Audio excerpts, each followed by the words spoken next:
और अब बात करेंगे किसी भी मुल्क में बड़ी तादाद में अफराद को निशाना बनाने की वारदात की। लेबनान में हिजबुल्लाह अरकान और उनके हामियों के ज़ेरे इस्तेमाल हज़ारों पेजर डिवाइसेस को एक ही वक्त में धमाके से उड़ा दिया गया। 4000 के करीब अफराद जख्मी हुए हैं। लेबनान में तैनात ईरानी सफीर मुश्तबा अम्मानी की एक आंख ज़ाया हो गई है, दूसरी शदीद मुतासर है। 400 से ज़ायद की हालत तशवीशनाक है। बच्ची और हिजबुल्लाह के 10 अरकान शहीद हुए हैं। शाम में भी पेजर धमाकों से 7 अमवात हुई हैं। हिजबुल्लाह ने इसराइल को जिम्मेदार ठहरा दिया है, कहा कि इसराइल को गैर मुतवक्के जवाब मिलेगा। लबनान और शाम में अचानक हजारों पेजर्स धमाके से फट गए। मीडिया रिपोर्ट्स के मुताबिक हिजबुल्लाह के ज़ेरे इस्तेमाल 5000 पेजर्स में इसराइली खुफिया एजेंसी मोसाद ने पेजर में टैंक शिकन मिसाइल में इस्तेमाल होने वाले इंतहाई तबाहकुन केमियाई मवाद पेटन नस्ब किया। इस केमियाई मवाद का आम सिक्योरिटी निज़ाम से पता नहीं चलाया जा सकता। पेजर में 20 ग्राम से कम वजनी धमाका खेज मवाद एक स्विच के साथ नस्ब कर दिया गया। मोसाद ने पेजर की सप्लाई चेन में रसाई हासिल की। अमरीकी मीडिया का कहना है कि धमाका खेज मवाद के साथ एक बटन रिमोट धमाके के लिए नस्ब किया गया। हिजबुल्लाह रहनुमाओं की तरफ से पेजर पर जाली पैगाम के साथ ही धमाके हुए। धमाके से पहले चंद सेकंड्स तक पेजर्स में मैसेज टोन बजती रही। हिजबुल्लाह के ज़ेरे इस्तेमाल फटने वाले पेजर्स ताइवानी कंपनी अपोलो पेजर्स के हैं, जिनका कहना है कि धमाकों में इस्तेमाल होने वाले पेजर्स उन्होंने नहीं बल्कि यूरोप में उनके डिस्ट्रीब्यूटर कंपनी ने बनाए, जिसने कंपनी का ब्रांड इस्तेमाल करने का लाइसेंस हासिल कर रखा है। फटने वाले पेजर्स की खेप 5 माह कबल लबनान पहुंची थी। पेजर्स ताइवान से बराह रास्त लबनान पहुंचे या किसी तीसरे मुल्क से लबनान दरामद किए। लबनानी हुकाम इसकी तहकीकात कर रहे हैं। इसराइली मीडिया का कहना है कि ऑपरेशन मुकम्मल होने के बाद इसराइल ने अमेरिका को इस बारे में आगाह किया है। अमेरिका का कहना है हिजबुल्लाह के पेजर धमाकों से मुतालिक मालूमात जमा कर रहे हैं। अमेरिका इसमें शामिल नहीं है। तर्जुमान अमरीकी महकमे खारजा मैथ्यू मिलर ने कहा है कि अमेरिका कई सालों से पाकिस्तान के बैलिस्टिक मिसाइल प्रोग्राम के बारे में अपने खदशात के बारे में वाज़े और मुस्तकिल हैं। उनका कहना था कि हम अपनी पाबंदियों और दीगर इक़दामात का इस्तेमाल जारी रखेंगे ताकि यकीनी बनाया जा सके कि हमारी कौमी सलामती मुतासर न हो। वफाकी वज़ीर कानून आज़म नज़ीर तारण ने हुकूमती वज़रा और इत्तेहादियों के साथ प्रेस कॉन्फ्रेंस से मुतालिक खबरों की तरदीद करते हुए कहा है कि इत्तेहादियों के साथ प्रेस कॉन्फ्रेंस करने का कोई फैसला अभी नहीं हुआ है। आज़म नज़ीर तारण ने सहाफ़ियों से गैर रस्मी गुफ्तगू के दौरान कहा कि बार बार स्टेक काउंसिल स्टेक होल्डर्स हैं, इनको एतमाद मिलेंगे। बार काउंसिल स्टेक होल्डर्स हैं, इन्हें एतमाद मिलेंगे। आज बार काउंसिल्स के इजलास में आईनी तरामीम पर हुकूमती मौक़िफ़ वाज़े करेंगे। वफाकी वज़ीर कानून ने कहा कि बार काउंसिल्स नुमाइंदों के साथ ही मुमकिन तौर पर मीडिया से भी गुफ्तगू करेंगे।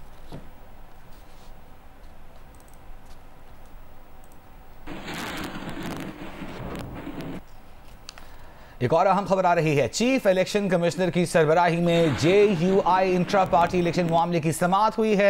समाअत के दौरान DG political wing election commission ने कहा है कि आइन के मुताबिक JUI के अहदेदारों की मुद्दत 5 साल की है और 7 जुलाई 2024 को मुद्दत पूरी हुई है। नुमाइंदा जियो न्यूज़ नौशीन यूसुफ हमारे साथ मौजूद है, उनसे जानेंगे। नौशीन, क्या अपडेट है इसमें? जी बिल्कुल जमीयतुल इस्लाम से कि इंट्रा पार्टी इलेक्शन से मुतालिक इलेक्शन कमीशन में केस की समाअत हुई, जिस पर जो JUIF के वकील थे उन्होंने बताया कि हमारे इंतखाबात का अमल जारी है। ज़िलाई यूनिट और जो तहसील की सतह के इलेक्शन जो कि काफ़ी कॉम्प्लिकेटेड होते हैं वो हो चुके हैं, उसकी सूबाई का जारी है। जबकि 29 सितंबर को हमें जो है विफाकी सतह के ऊपर इलेक्शन होगा, जिससे चीफ इलेक्शन कमिश्नर ने कहा कि अब आपको कितनी मजीद मोहलत चाहिए। इस पर उन्होंने कहा कि हमें मजीद 60 दिन दे दो। चीफ इलेक्शन कमिश्नर ने कहा ये तो बहुत तवील अर्सा है जो आप मांग रहे हैं, और इलेक्शन कमीशन हुकाम ने कहा कि इन्होंने 7 दिन के अंदर सर्टिफिकेट जमा करा देना होता है, जिसके बाद इसके वक्त की जरूरत नहीं है। जिसके ऊपर चीफ इलेक्शन कमिश्नर ने रिमार्क किए कि इंटर पार्टी इलेक्शन ना कराने पर इंतखाबी निशान जो है वो वापस किया जा सकता है, जबकि पार्टी डीनोटिफाइड भी हो सकती है, जबकि फैसला जो है वो महफूज कर दिया जाए। बहुत शुक्रिया नौशीन आपका।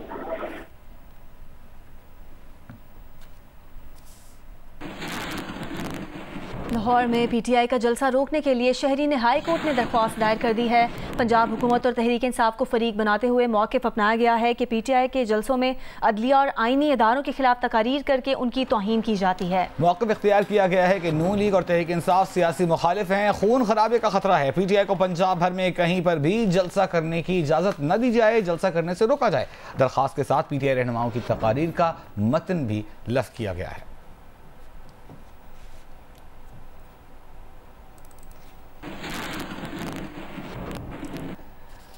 इधर कराची के बाग़ जिनाह में पाकिस्तान तहरीक इंसाफ को जलसे की इजाज़त न मिलने पर डिप्टी कमिश्नर ईस्ट और SSP के खिलाफ तौहीन अदालत की दरख्वास्त पर सिंध हाई कोर्ट में समाअत हुई।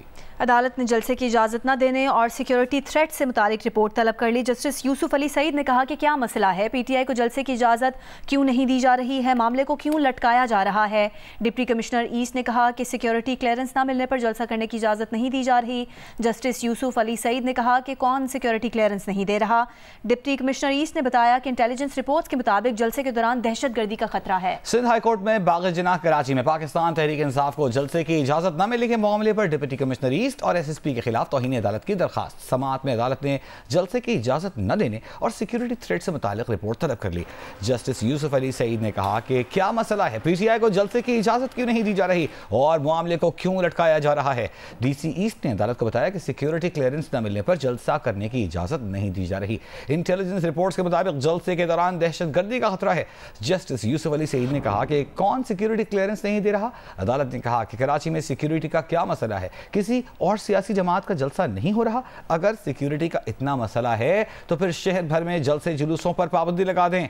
कराची में कई मुतबादिल जगहें हैं, दरखास्त गुजार को वहां जलसा करने की इजाजत दी जा सकती है। डिप्टी कमिश्नर ने अदालत को बताया कि सिक्योरिटी खतरात के पेश नज़र कराची में PTI को कहीं भी जलसा करने की इजाज़त नहीं दी जा सकती।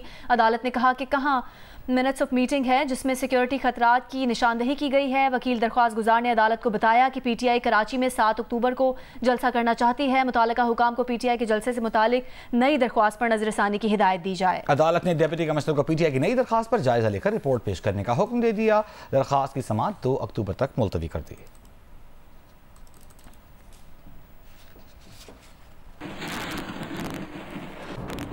एक और अहम अपडेट, मुजवज़ा आईनी तरमीम के मामले पर सुप्रीम कोर्ट में दरख्वास्त दायर की गई है। दरख्वास्त में कहा गया है कि ये मामला अदलिया की आज़ादी से जुड़ा हुआ है।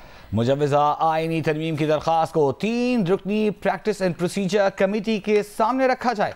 दरख्वास्त एडवोकेट आबिद जुबैरी ने दायर की है। मुजवज़ा आईनी तरमीम के मामले पर सुप्रीम कोर्ट में दरख्वास्त दायर कर दी गई है। साथ ही ये इल्तिजा भी की गई है कि 3 रुकनी प्रैक्टिस एंड प्रोसीजर कमेटी के सामने ये दरख्वास्त रखी जाए मुजवज़ा आईनी तरमीम से मुताल्लिक़।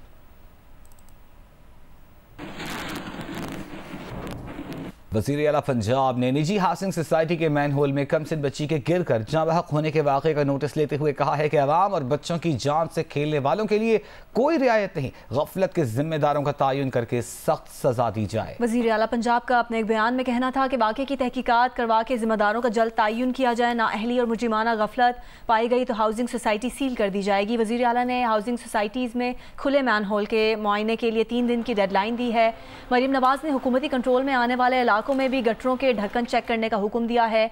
गुज़िश्ता रोज़ ड्राइवन रोड पर एक निजी हाउसिंग सोसाइटी में कमसिन बच्ची पार्क में खेलते हुए खुले मैन होल में गिरकर जाँ बहक हो गई थी।